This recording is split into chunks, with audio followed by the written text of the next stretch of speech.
Hi everyone, Farmington Mayor Nate Duckett. Thank you for joining us today for another episode of the Mayor's Table.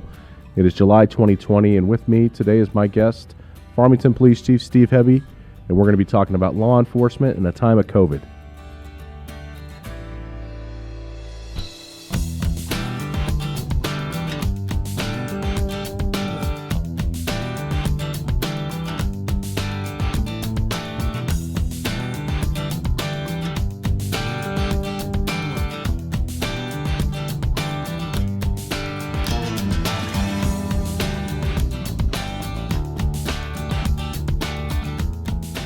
Everyone, Farmington Mayor Nate Duckett. With me today on the Mayor's Table is my special guest, Farmington Police Chief Steve Hebby. Steve, thanks for being here with us. Good to see you, Mr. Mayor. Pleased to be here. Yeah, it's an interesting time to be talking about law enforcement. It is. Here, July 2020. It is, and not interesting in the exciting, fun new ways. I can't believe it's July 2020. I have a problem even thinking about that personally. Yeah. I do want to make sure, before we kick this off, Chief, just to mention a few important points. I want to thank San Juan Safe Communities CEO Greg Allen. Greg actually puts together all the production of the Mayor's Tables and does a fabulous job. And he's got a new studio that we're sitting in today, which works out perfectly during this time. You know, we came in with our masks on. We understand that the medias were allowed to not wear masks. So for clarity of speech, so people can hear us, we've chosen not to wear masks during this time. I want to make sure also that people know that there are continual daily updates on the San Juan Office of Emergency Management Facebook page. They are still updating those numbers daily and putting out all the information from the state's health department. Also, the City of Farmington's Facebook page, another great place to make sure you're getting up-to-date information. And I want to make sure we send out our thanks to our first responders, healthcare workers, and those frontline workers that are out there right now. And Chief, you're a first responder, and I just want to say thank you for the job that you're doing, and your police department, the police officers, detectives, your staff. It's a trying time for law enforcement. I thought it was probably very pertinent and timely that we sit down and have this discussion today. So thanks again for being here. Yeah, no, we, you're mentioning frontline workers, and just this week on Farmington PD's Facebook page, we highlighted one of our janitors. She's actually our janitor, and has been working all during the COVID, keeping it clean, scrubbing everything down, making sure the officers stay safe. We have not had a single officer or civilian test positive, and that's when we've been in a busy Four Corners area for this stuff. But she's done just a terrific job. So it's not even just the police officers and the healthcare workers, but it's the janitors who've kept working, and she's done a great job. Susan's been a great part of the team. I will say this, and I think what I've seen throughout the community, whether it's in retail stores or restaurants or wherever, I mean even City Hall, you see a lot more cleaning going on, and so I just want that is a great point. Just say thank you to those folks. I know we're asking them to kind of increase the amount and how frequently they're going through and cleaning areas, but doing it for the right reasons. Yes. But Chief, let's talk about this. I mean, people have made a controversy out of a lot of these public health orders, and certainly there are things, and I can speak freely as an elected official here. I know obviously your role's a little bit differently. Obviously, I have issues. I have issues with COVID, though, to begin with. So just look at the basis of what all these other things are coming out of. This is a new time. It's a different thing. And the way the government's handling it is unprecedented. They're infringing upon a lot of what my daily activities normally are. Sure. Requiring me to do new things that I may or may not like to do. But I'm doing those things out of respect, not just for the individual around me, but respect for my position as well as the mayor of Farmington. Sure. And I think it's important, too, that for those watching this, they understand that I'm on the governor's mayor's council. So there's a group of mayors throughout the state of New Mexico who serve on this council, and each week we get an opportunity to sit with their chief of staff, John Bingaman, and have discussions about our concerns regarding the public health order. And in this situation where we're at right now, the enforceability of certain things like a mask order. Mm-hmm. And I think it's important for us to have this conversation, whether how you feel about masks or not, to understand that as a municipality and as a local elected official and as a police chief, there's this conversation going about whether or not the mask order is constitutional, whether or not it's legal. And there's nothing wrong with asking that question at all. Right. And interesting enough, Chief, there was a op-ed that 19 mayors and I signed on to that was in the Albuquerque Journal last week that it basically was a rebuttal to the governor's op-ed in the Albuquerque Journal, where she called out local elected officials and police chiefs and sheriffs for not complying with and enforcing the public health orders. And in doing that, she also threatened local elected officials, making a statement that she would find a way to remove those who were not assisting and not complying with it, which, those are some bold statements, and I don't think they're necessary in this time. I think what we're trying to do is trying to bring people together to understand some things, and people have to be educated and become knowledgeable and understand why we're doing certain things, and it doesn't help if you're trying to throw people under the bus. So, but we've put out this rebuttal and basically said that asking the question about whether or not a law is constitutional and asking the Attorney General to issue a statement from his office on whether or not they believe that a mask enforcement that includes a criminal component to it is enforceable or is legal, it's a question I think local electeds should be asking, frankly, if not for the very basis, because how do local law enforcement agencies enforce that type of order? So that brings us to this moment now, and understanding that, the AG, of course, put out their letter and said, yes, that we believe the local law enforcement should do it, and it is constitutional. So let's talk about constitutionality. Let's talk about what that means. As I understand it, a law is constitutional or legal until a court says otherwise. That's correct. So you have your state legislator. They come together. They create a bill. It gets voted on. It goes to the governor's office. She signs off on it. It's law, right? And it's law until a court says otherwise. Yes. I mean, so some of what you're describing is the beautiful part of our country. I mean, it's democracy in action, right? So you as a local politician banding together with other leaders across the state, you have your opinion and you write it out, and we have that debate. But at the end of the day, from law enforcement's perspective, laws are passed by legislative bodies, to include Farmington's City Council or the state legislature, and they're legal until, if they pass, they're legal until the courts say they are not.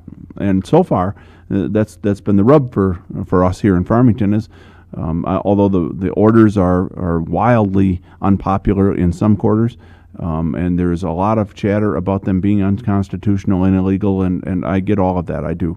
But until a court tells us that they are not legal, then they're legal. And so we didn't take the position before when I was chief that we will not enforce immigration orders. We will enforce immigration law. It's the law of the land. If you don't like it, then change the law. And so we do cooperate with ICE. We continue to this day. So we will never go out and say, no matter who thinks a law is unpopular, that we won't enforce the law. That's our job. That's the oath we took. So, we'll have an election here soon, and people will have a chance to change the legislators, or we'll get a court decision somewhere in New Mexico that says the governor's overreaching. But to date, we have not had that. To date, we have not had that. And very few courts throughout the United States have done that. I mean, the way the laws are written and the way that it gives the governor a lot of autonomous authority during times of emergency, of course, that kind of limits the voices of those state elected officials that we put into office, and gives her the leeway to kind of make some of these decisions on her own. Yes. And that's and by the way, I wouldn't want to be in her position right now at all. No. I mean, there's no easy answers for any of these things that we're going through. And in any elected position, it's not easy, and just in any position at all. And that's the one thing that I've really appreciated recently. There's been a lot of people who've reached out and said, "Hey, we just want to say thank you," which I greatly appreciate. I mean, it certainly keeps me going. It keeps me positive and trying to move forward. But it's the fact that each day I go home and think about the restaurant owners who can't run their businesses, or the people who've been furloughed because we're not fully back up to full staffing yet, or the healthcare workers who are in these hospitals and the amount of gear and everything they have to put on. I mean, it's tremendous. And when they're looking at rapid response testing, we get this information now from the governor's office. Obviously, it's the healthcare facilities where there's probably the highest, obviously the highest rate of infection because they're around it all the time. Sure. So these are the folks that I feel bad for in this moment, which is everybody. Kids can't go outside and have soccer practice now. Yeah. We don't know whether or not we're going to be able to send our kids to school. And kids going to school and having childcare, so much of what we do in our daily lives, whether it's in any type of occupation, is built around having places for kids to go during the day, whether that's in school or some other places. And now, of course, that's being threatened as well. So this is not an easy time. No, and you and I have talked in the past about, first of all, we're all Americans. So there's supposed to be some unifying thing. This is something that happened to us. It's not something, and so when you look at some of the national debate, I get that there's some divisiveness, I do, but this is not President Trump's fault, or every other country in the world wouldn't be suffering from this as well. This isn't Governor Cuomo's fault. Now, at the end of this, we're going to take a look at some of the decisions that leaders made, and there'll be some mistakes. There's just no way around it. Right. We've never faced anything like this as a nation, and people were doing the best they could, but sometimes they're just flat wrong. I think the nursing home thing is an example of it. I don't think coming into this, anybody knew nursing homes were going to be as unbelievably vulnerable as they've been. And certainly here, a lot of our deaths came from nursing homes. So there's things that we're going to be able to do better and learn from. But we should be operating from the position as America has kind of ground to a halt by something that happened to us, as well as the rest of the world. And there's nobody to blame for that. There's how can we do things better, and we should be looking at those things and having those debates. But that's a much more unifying debate than the debate of this is all his fault or this is all her fault. Because that first of all, it's not real, and second of all, that is divisive. Well, and we were already in a divisive situation coming into COVID. We were. These past 4 years have been nothing but pointing fingers at it, Yep. at the other side or whatever side you're on, and blaming each other for things. I'm tired of blame. I'm tired of living a life where I feel like, people are all victims of something else. We can make a difference each and every day, and we can make the circumstances that we're living in now the best that we can. I drove through town on the way to film this today, and I see restaurants with 6 or 7 tents set up in their parking lots, and they're serving their diners outside. Those are people who've taken the situation and said, okay, I'm going to make the most of it. Yeah. I've got to keep myself employed, and I want to keep these other people employed, so what do we need to do? Let's work together to make it happen. And that's what Americans should be doing. Right? We're finding innovative ways to go about living our lives, and certainly there's going to be some things that we're going to have to carry forward from this learning opportunity. Yeah. But we're going to make it. I think that's the real point, is we're going to make it through this. Now, law enforcement, of course, in the midst of all of this craziness going on with COVID, we have a situation that occurs in Minneapolis, and it sparks a fire, and now there's calls for defunding the police. And, of course, I've taken the stance, as has our council, that defunding the police is not something that we're interested in doing. We've got a budget we're considering right now. But part of that defunding the police conversation comes from the need to reform policing in general. Mm-hmm. And they're talking about reforming it from the standpoint that a lot of the calls that our officers are called out on, it may require something more than what police officers are trained to do because of the mental health component that's built into it. Mental health it's been the hot topic for years now when talking about not just law enforcement, but dealing with issues with, inside of our schools, and dealing with the just kind of the issues with pharmaceuticals and et cetera, et cetera, et cetera. Sure.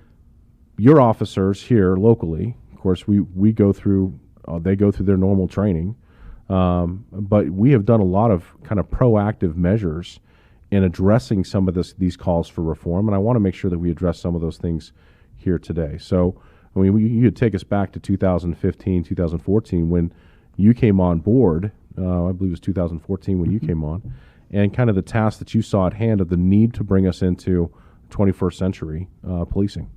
Well, it really, when I was in Anchorage in 2011, 2012, we could see the consent decrees that were coming across the nation from the Department of Justice. They were hitting in Seattle, they were hitting in Portland, they were in Spokane. When I came down here in 2014, the DOJ was investigating Albuquerque, and we know eventually they wound up under that. And from those decrees, which you could see is a consistent theme from the feds on what they wanted to see police departments doing. And so we were paying attention to that in Anchorage because we were the biggest city in Alaska, and the possibility existed that they would come up there and slap APD with a consent decree. So we were trying to be proactive and forward-thinking. We started looking at our use of force policies, which up there were very outdated at the time that we got into it, and we made some significant change with an outside consultant. So when I came down here, it was a topic for me already to be looking at. And two of the areas that really caught my attention is how do we deal with people in handcuffs? Because we kind of, we're responsible for them now. And there is some resistance, and you actually see that in the Floyd case. It's the very case that blows it. But how do we deal with people who are in handcuffs but who are resistive to us? Because you can't foot sweep them and have them face plant when you've now put their hands behind their back. They can't protect themselves. And then the second area, which for us here in Farmington is significant, where other parts of the state it's not, is how do we handle our street inebriate population, which is overwhelmingly a non-criminal event, to be either passed out or just drunk in public. Now, when they do other things, like they've got open bottles or they're harassing people, I mean, then there is criminal element. Sure. But by and large, the reason police are intervening in that population is because there is a state law that says that we're going to make sure that people are healthy. We're going to keep them from dying. And so that draws your officers into having contact with this population. But from the officer's perspective, you've got to remember these people are not criminals. We're doing this as a welfare check. That's a very important point, and I think we reiterate that moment just momentarily. The state of New Mexico says that there can be no laws created by a municipality that deals with public intoxication, so that you cannot outlaw public intoxication. Right. And so that's not against the law. Now, if somebody's caught drinking in public and has an open container, that is a violation of the law. Correct. But let's talk about what happens to that individual if they are caught drinking in public and an officer shows up. So even in the 6 years that I've been here, it's changed. So you've heard a lot of talk about criminal justice reform. Well, this was part of some of the last 2 years you've seen here in New Mexico. They've decriminalized some things to include small amounts of marijuana possession. It's not legal, but it's not a criminal offense anymore. And like you talked about, it used to be a criminal offense to be drunk in public, and it no longer has, for years now since the Supreme Court ruled on it. So not a lot happens to them. I mean, we're going to issue them a summons frequently. If they're in bad enough shape, maybe we're taking them to the hospital, because again, the draw is that we as a community do not want people to die on our streets. No. That's what's having the police move in to intervene in a lot of these cases. Is this person okay, or are they on the verge of either freezing to death in the winter, which was a big thing for us in Anchorage, or here, they get overheated and they die of heat stroke.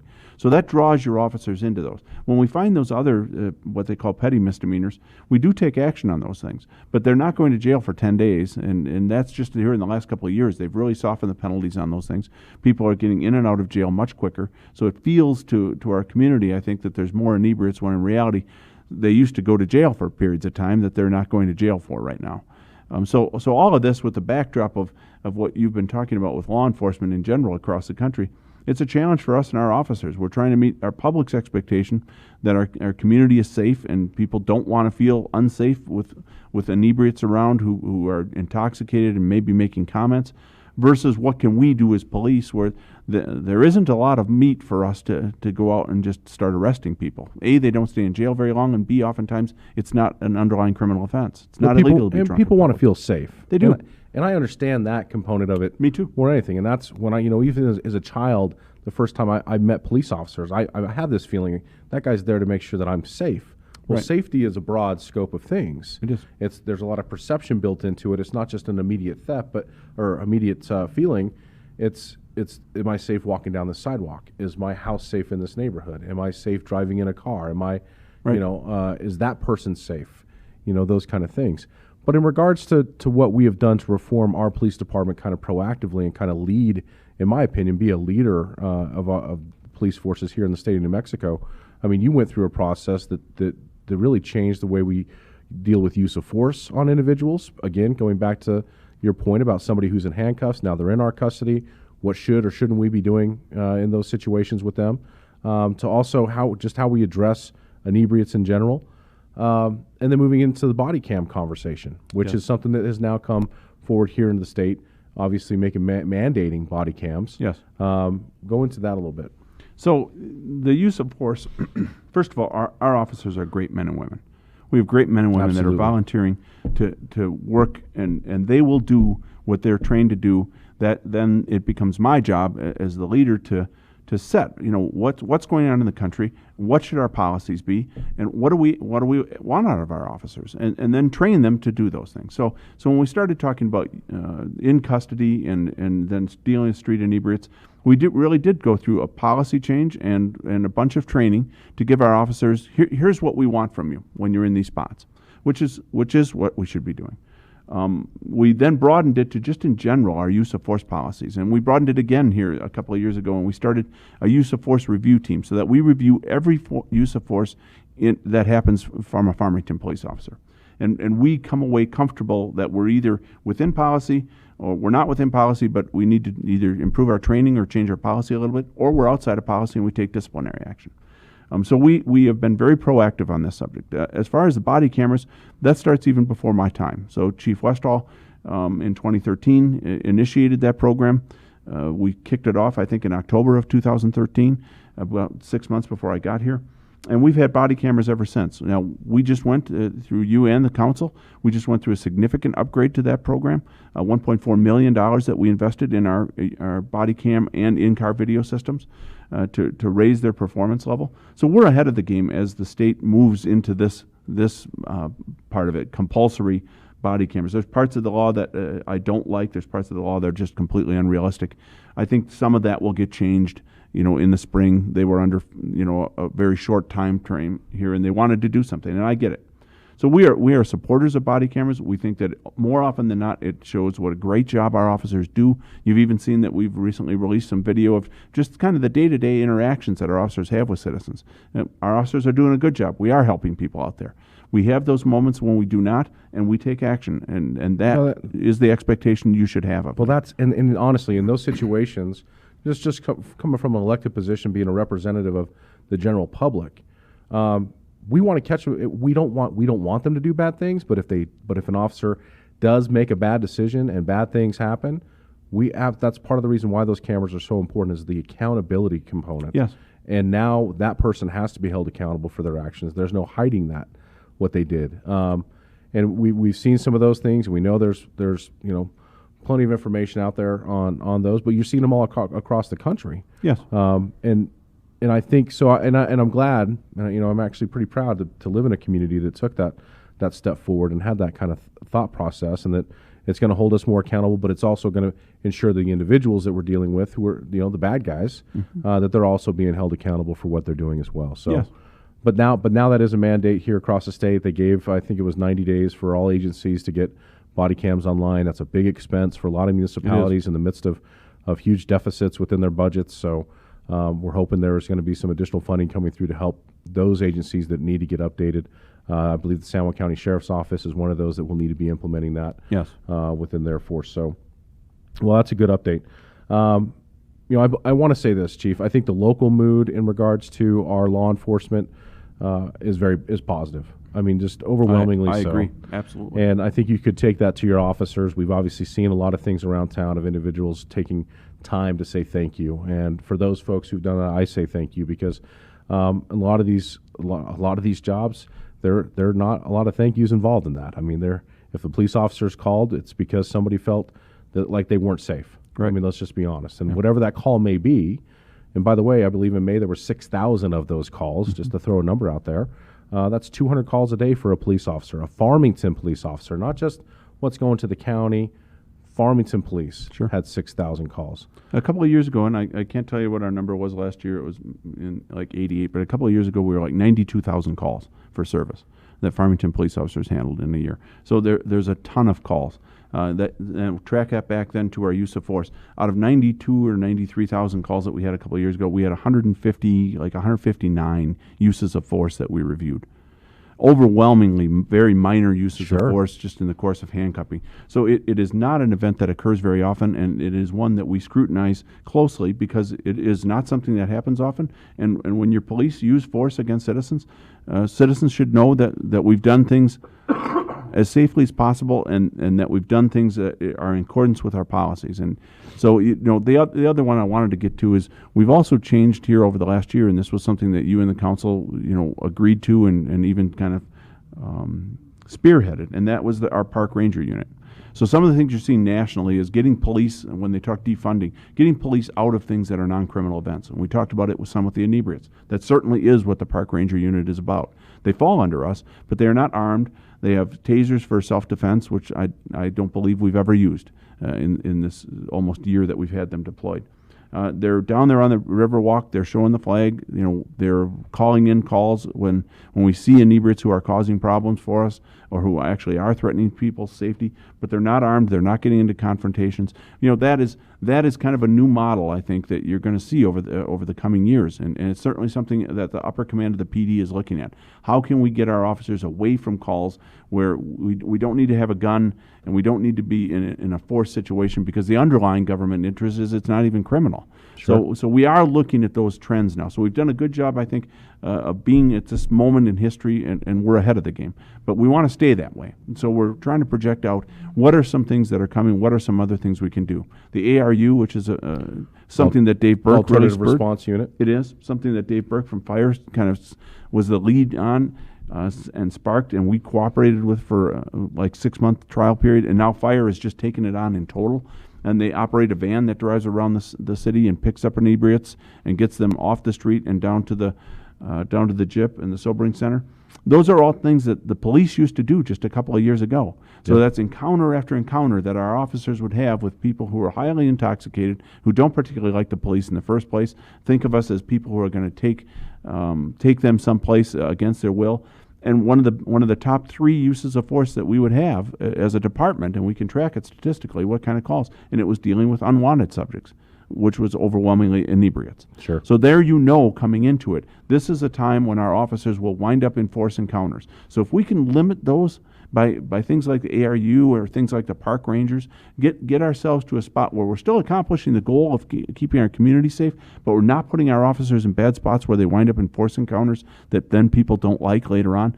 That's a win-win all the way around. It limits the number of potential bad encounters. It does. And that is key. And it gives that officer who's been trained to deal with crime, right, the ability to focus on crime. Yes. And also on that other side of it too, it also gives that firefighter who's been trained to deal with firefighting and other different things so that they're freed up as well. Yes. But I think the ARU is going to be a program, and I've seen it adopted in some other cities across the United States. It's a program that people need to learn about and understand because I want to see it as a 24/7 operation here in the city of Farmington. Yes. I think it's that valuable to us, and so I'm just sharing that with you here today. So there you go, Chief. I don't know how to react other than I agree with you. And I don't have any money. Yeah, and that's so that's it's the rub budget to it. season. So and we might have to take a break here so I can talk with the mayor, and then we can come back on after that. Lots that we could talk about in regards to law enforcement. We've kind of hit on the main topics that I wanted to talk about in this session, and maybe we'll come back here in a couple months and do a refresher. But is there anything else you wanted to kind of bring to the table today? I think as we've looked at the last 6 months or 7 months of 2020, one of the things that I think stands out is we really are pulling ourselves apart, and we're turning on our own leaders, which is any football team, and I know you're not really a football fan because you follow the Broncos, but any football team, when you start turning on the coaches, it's a losing club. Right.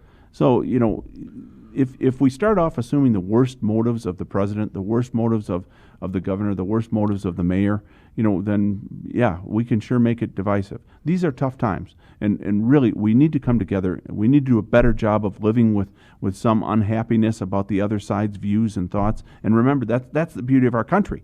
We all have different views. The police are in such a tough spot, and that's what's made this year such a tough one for us. We knew it coming into it, an election year. It's going to be very divided. Our job is to make sure everybody has the right to have their opinion and say what they want to say. And so that means we've had public health rallies here, protests, and we've protected those. We've had Black Lives Matter protests and protests against the police, and we've protected those and worked with those people. That is our job at the end of the day, not to have opinions, not to take sides, because it's not funny when the police take a side against you. And so we don't take sides at FPD. We run the line right in the middle. We try and protect everyone's right to have their say. And in November, we'll all have a big election, and we'll see what direction we're going to go as a country. But until then, it's the job of the police to remain the professional, neutral that protects everyone. And I'm proud of Farmington PD. That is what we've staked out. That is what we do.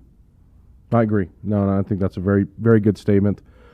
Just picturing as you were talking, a lot of times people walk around now and it seems like maybe they have a NASCAR jacket on that has all of their beliefs painted on the front so that everybody knows exactly how they feel about every political thing in the world. And I remember a time where that wasn't the case, Yeah. where maybe somebody was mysterious. Like I would have to actually have a conversation with you to learn about you before you came out and told me all the things that you believe in. Right. But by that time, we've developed a friendship, and maybe we can disagree about, maybe I have a disagreement about one of those beliefs that you have. But hey, but we have a cordial friendship. We can talk about it now. Right. And the problem, I think, is because we're leading so much with a lot of these divisive subjects. And if you disagree with this one thing, then I can't talk to you about anything else. That doesn't allow us to grow those bonds that make us human beings, Right. that make us united as Americans. And so I think that is the challenge. I put out something the other day that just talked about if you spend time thinking about the things that are lovely and the things that are positive and the things, as opposed to spending time thinking about all the things that make you upset, you're going to have a different outlook on life. Right. And certainly right now, living in the time of COVID, I'm just going to make a movie. Living in the time of COVID, loving in the time of COVID, law enforcement in the time of COVID. Living in these moments, understand that everybody's struggling. Right. And there's a lot of sensitivities going on. I've certainly felt, my emotions are different now than what they were 6 months ago. And I'm dealing with that on a daily basis. But I know that I've got to get up every day, and I've got people that I have to be accountable to, and I've got a family that I need to take care of and support, and I've got friends and those relationships around me that I need to be a part of. And I don't want to be the Debbie Downer of the club. Sure. I want to lead forward. And I think if people take that attitude in their daily lives, then we're not going to have a lot of these issues that we're dealing with right now. Right. Well, and you've talked about it a little bit. And to the community, we have definitely felt it at the police department. When we've watched across the country, and believe me, my officers are watching across the country, what's happening to police. You watch in New York, where the officers are just retiring in droves from the department. Other departments like Minneapolis, where they're openly and unanimously, the city council calling for their defunding, leaving police wondering, what's the next step. That has not been the case here. So one of the great things that has happened over the last month and a half is we've been just deluged with food, with gift cards, with baskets, with just thank yous. Girl Scout cookies have been delivered. The community has really come out, and that's not something that we usually take. So we're not in the business of having you come in and bring us stuff. And so usually I'm not a big one on allowing it, but I've really let the gloves off because I know people just want to show our officers that they do support them in a time where it feels like nobody does. And they want to do something good in a community and at a time where there's a lot of divisiveness. And so to everyone who has brought us stuff, to everyone who's sent us well wishes, and there's been a ton of it on our Facebook pages, we genuinely thank you. It does mean something because we're watching nationwide and it's depressing. But not here in Farmington. It's been a lot of good and a lot of support, and I thank the community for it. I do too. I thank the community, and I think the leaders that they've elected in positions. I feel strongly that the leaders that have been elected are representative of the feelings of our locals, and certainly they are overwhelming in support of law enforcement and of living a positive life in a positive way, and you can certainly feed off of that. So, well, Chief, I want to thank you for joining me. Thank you, Mr. Mayor. We could sit here and talk literally all day long. We could. And I just appreciate having that relationship with you and the good work that your department is doing. And it's always going to be a challenge, and we're going to continue to challenge ourselves to improve our police department and our city government and everything else that you and I are involved with to make this community as great as possible. So before we step away, I do want to make sure that we tell people San Juan Safe Communities Initiative. Please go to the San Juan Safe Communities Initiative website. On there is a list of behavioral health agencies and how they're conducting business right now during a time of COVID. So it would be good information for you to see the list of agencies that are available, and then also ways that you could contact them if you need to contact them and understand how they're helping out community-wide. So get your Packers face mask. You can get that online, just like I did. They're outstanding. A little Velcro. I mean, you really look and feel better about yourself when you're in a Packers face mask. Well, you can shop local, Chief. There's a lot of local places that you could be getting your Bronco-colored face mask. But shop local, support the local businesses, support your local restaurants. We appreciate you tuning in here to the Mayor's Table. We'll see you next time.